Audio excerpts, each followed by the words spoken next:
Hi friends, welcome to my channel traditional அடுப்பங்கரை. இன்றைக்கி வீடியோவில் எங்கள் ஊர் சைடில் ரொம்பவே ஒரு ஃபேமஸான ஒரு ட்ரெடிஷ்னல் ஒரு ஆத்தென்டிக் ரெசிபி தாலி சால்னா எப்படி செய்கிறதுன்னு தான் பார்க்க போகிறோம். என்னோடய சப்ஸ்கிரைபர் ரொம்பவே வேண்டி கேட்டுக்கிட்ட ஒரு ரெசிபியும் கூட இது. வித் கரெக்டான மெஷர்மெண்ட்டையும் சொல்லியிருக்கேன். கண்டிப்பாக உங்களுக்கு ரொம்பவே யூஸ்ஃபுல்லாக இருக்கும்னு நம்புகிறேன். எங்கள் சைடு எங்கள் வில்லேஜ் சைடில் ரொம்பவே ஒரு ஃபேமஸான ஒரு குழம்புனே சொல்லலாம். பிரியாணிக்கு அடுத்தபடியாக இதை தான் எங்கள் ஊர் சைடில் ரொம்பவே விரும்பி சாப்பிடுவோம். அந்த அளவுக்கு இதோட டேஸ்ட் ரொம்பவே சூப்பராக இருக்கும். கல்யாண வீடுகளில் நிறைய அளவுகளில் கறிகள் சேர்த்து செய்யும்போது இதோட டேஸ்ட் ரொம்பவே சூப்பராக இருக்கும். 1/2 கிலோ அளவு சேர்த்து செஞ்சால் கூட அதோட டேஸ்ட்டை கொண்டு வரணும் அப்படின்றதுக்காக ரொம்பவே பார்த்து செய்யும்போது இதோடைய சுவை இன்னும் அதிகமாக இருக்கும். அதே போல் தான் இன்றைக்கி நான் செஞ்சுருக்கேன். வாங்க இப்போ எப்படி செய்கிறதுன்ட்டு பார்க்கலாம். நான் இன்றைக்கி ஒரு 1/2 கிலோ மட்டன் எடுத்திருக்கேன். இதில் பார்த்தீங்க அப்படின்னா நல்ல எலும்பும் கறியுமா கலந்தாப்பில் எடுத்துக்கோங்க. அப்போ தான் இதோட டேஸ்ட்டு ரொம்பவே நல்லா இருக்கும். 4 கிலோ அளவு சின்ன வெங்காயம், 1/2 கைப்பிடி அளவு பூண்டு எடுத்துக்கலாம். இப்போ குக்கர் ஹீட் பண்ணிவிட்டு இதில் 1 ஸ்பூன் நெய்யும் 1 ஸ்பூன் அளவு நல்ல நெய்யும் சேர்த்துக்கலாம். சேர்த்துட்டு 3 பட்டை 3 கிராம்பு, 1/2 ஸ்பூன் அளவு சீரகம், 1/2 ஸ்பூன் வெந்தயம் இதெல்லாம் சேர்த்து நல்லா பொரிய விட்டுருங்க, கருகிடக்கூடாது. இப்போ நம்ம கட் பண்ணி வச்சுருக்கிற வெங்காயத்தில் பாதி அளவு மட்டும் சேர்த்து நல்லா பொன்னிறமாக வதக்கி எடுத்துடலாம். மீதி இருக்கிற சின்ன வெங்காயத்தையும் பூண்டையும் எடுத்து வச்சுட்டு அதுலேருந்து ஒரு 5 பல் பூண்டு ஃபைனலாக தட்டிட்டு சேர்க்குறதுக்காக எடுத்து வச்சுக்கலாம். இப்போ நம்ம கழுவிட்டு எடுத்து வச்சுருக்கிற மட்டனையும் இது கூட சேர்த்துட்டு எடுத்து வச்சுக்கலாம். அதுக்குள்ளே நல்லா நம்ம சேர்த்துருந்த வெங்காயம் நல்லா பொன்னிறமாக நல்லா வதங்கி வந்துடுச்சு. இந்த அளவுக்கு நல்லா பொன்னிறமாக வதங்கினதுக்கு பிறகு இப்போ நம்ம எடுத்து வச்சுருக்கிற மட்டனையும் சின்ன வெங்காயம் பூண்டு மீதி இருக்கிறது எல்லாத்தையும் இது கூட சேர்த்துட்டு தண்ணி வற்றுற அளவுக்கு நல்லா வற்ற விட்டு எடுத்துக்கலாம். இப்போ மட்டன் பீசஸ் சேர்த்ததுக்கு பிறகு வெங்காயம் பூண்டையும் சேர்த்துட்டு குக்கரை ஒரு மூடி போட்டு ஒரு 2 நிமிஷம் மூடி வச்சுருங்க. டக்குன்னு அதோட வாசனை உள்ளே தங்கிடும் அப்படின்னு சொல்லுவாங்க.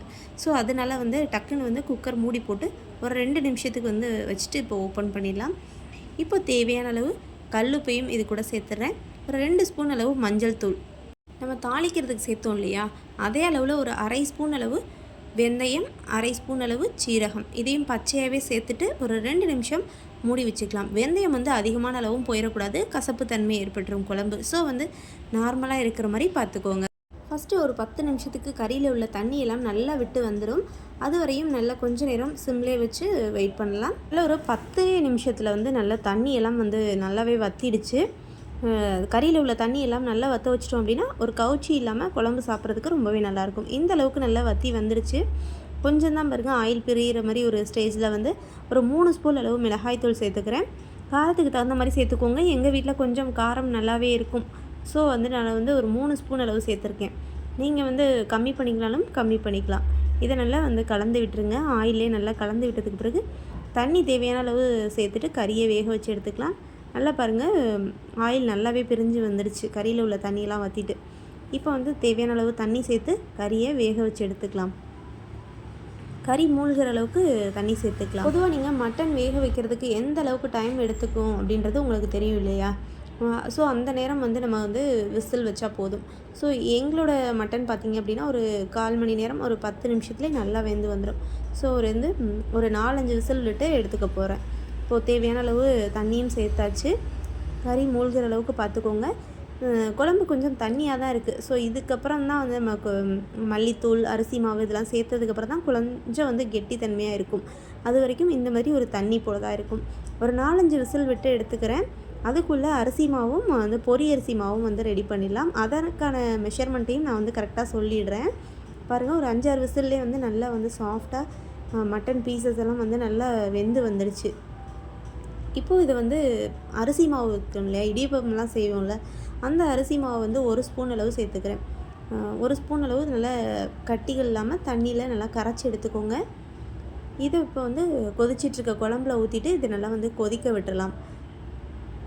நல்லா தண்ணி சேர்த்து கொதிக்க விட்டதுக்கு பிறகு நல்லா அரிசி மாவு கொதிச்சது பிறகு இது பொரி அரிசி மாவு தனியாக ரெடி பண்ணி வச்சுருக்கேன். ஒரு 1/2 டம்ளர் அளவு அல்லது 2 ஸ்பூன் இந்த ஸ்பூனில் சேர்த்துருக்கேன். 1/2 கிலோ கறிக்கு. இது பொரி அரிசி மாவு எப்படி செய்கிறது அப்படின்னா 1 கிலோ அரிசிக்கு 1 கைப்பிடி மிளகு அப்படின்ட்டு பெரியவங்க சொல்லுவாங்க. நம்ம வீட்டுக்கு செய்யும்போது 1 டம்ளர் அரிசி வறுத்து எடுக்கிறோம் அப்படின்னா ஒரு 3 ஸ்பூன் அளவு மிளகு கலந்து இதை நல்லா ஃபைன் பவுடராக அரைச்சி எடுத்துகிட்டு இப்போ இதில் 2 ஸ்பூன் அளவு பெரிய ஸ்பூன் அப்படின்றனால நான் பெரிய ஸ்பூனுக்கு பெரிய கரண்டியாக இருக்கிற அளவுனால ஒரு 2 கரண்டி சேர்த்துருக்கேன். இப்போ இதையும் சேர்த்துட்டு நல்லா கொதிக்க விடலாம். நம்மளுடைய கன்சிஸ்டன்சியை வந்து அட்ஜஸ்ட் பண்ணிக்கோங்க. நமக்கு தேவையான அளவு வந்து குழம்பு எவ்வளோக்கு தேவையோ அந்தளவுக்கு வந்து நீங்கள் மாவை வந்து கலந்து விட்டுக்கலாம். ஓரளவுக்கு வந்து குழம்பு 1/2 கிலோ கறி அப்படின்னா அந்தளவுக்கு தகுந்த மாதிரி ஒரு குழம்பு கூட்டணும் அப்படின்னா மட்டும்தான் கொஞ்சம் டேஸ்ட்டு கிடைக்கும். நிறைய அதிகமான அளவு செய்யணும் அப்படின்னா உங்களுக்கு டேஸ்ட் வந்து குறைஞ்சி போயிடும். இப்போ நம்ம ஃபைனலாக நம்ம பூண்டு எடுத்து வச்சோம் இல்லையா, 5-6 பல் பூண்டையும் நல்லா தட்டிட்டு எடுத்துக்கலாம். இது கூட ஒரு 2 கரண்டி அளவு மல்லித்தூள், வறுத்த மல்லித்தூள் சேர்த்துக்கிறேன். இதை வந்து ஃபைனலாக நல்லா எல்லாம் கொதித்ததுக்கு பிறகு இதையும் வந்து நல்லா தூவி விட்டு ஸ்டவ் ஆஃப் பண்ணிடலாம். நல்லா கொதிச்சிட்ருக்கிற குழம்புல இந்த பூண்டையும் மல்லித்தூளையும் நல்லா கலந்து விட்டதுக்கு பிறகு இது மேலே லைட்டாக தூவி விட்டுட்டு அப்புறம் வந்து ஸ்டவ் ஆஃப் பண்ணிடுங்க. அதனால தான் இந்த குழம்புக்கு பேர் பொடி தூண குழம்புன்னு கூட சொல்லுவாங்க. மல்லித்தூள் தூவினதுக்கு பிறகு வந்து நம்ம ஸ்டவ் ஆஃப் பண்ணிடலாம். ஒரு 10 நிமிஷம் அப்படியே வந்து அப்படியே மூடி போட்டு தண்ணி வடியாத அளவுக்கு இந்த மாதிரி ஒரு ஓலைத்தட்டோ அல்லது ஒரு வேர்வத்து வடியாத ஒரு மாதிரி ஒரு பாத்திரத்தை போட்டு மூடி வச்சுக்கோங்க. இப்போ பாருங்கள், நல்லா வந்து ஒரு சூப்பரான டேஸ்ட்டில் குழம்பு ரெடியாகி வந்துருச்சு. எங்கள் ஊர் ஸ்பெஷல் தாலி சால்னா கண்டிப்பாக உங்கள் எல்லாருக்கும் பிடிச்சிருக்குன்னு நம்புகிறேன். கண்டிப்பாக நீங்களும் ட்ரை பண்ணி பாருங்கள். இதோட சுவை உங்களுக்கும் ரொம்பவே பிடிச்சி போயிடும் நம்புகிறேன். பொதுவாக ஒவ்வொரு ஊருக்கும் ஒரு ஒரு டேஸ்ட் ஒரு ஸ்பெஷல் இருக்கும் இல்லையா? இது எங்கள் ஊர் ஸ்பெஷல் ஒரு ட்ரெடிஷ்னல் குழம்பு தாலியானம். இந்த கறி குழம்பை இறந்த வீடுகள் முதல் கல்யாண வீடு வரையும் எங்கள் ஊர் சைடில் வைக்கிறது வழக்கம். உங்களுக்கும் இந்த ரெசிபி பிடிச்சிருக்கு அப்படின்னா மறக்காமல் லைக் அண்ட் சப்ஸ்கிரைப் பண்ணுங்கள். இதோட ஃபீட்பேக்கை கமெண்ட்டில் சொல்லுங்கள். தேங்க்ஸ் ஃபார் வாட்சிங். அஸ்ஸலாமு அலைக்கும்.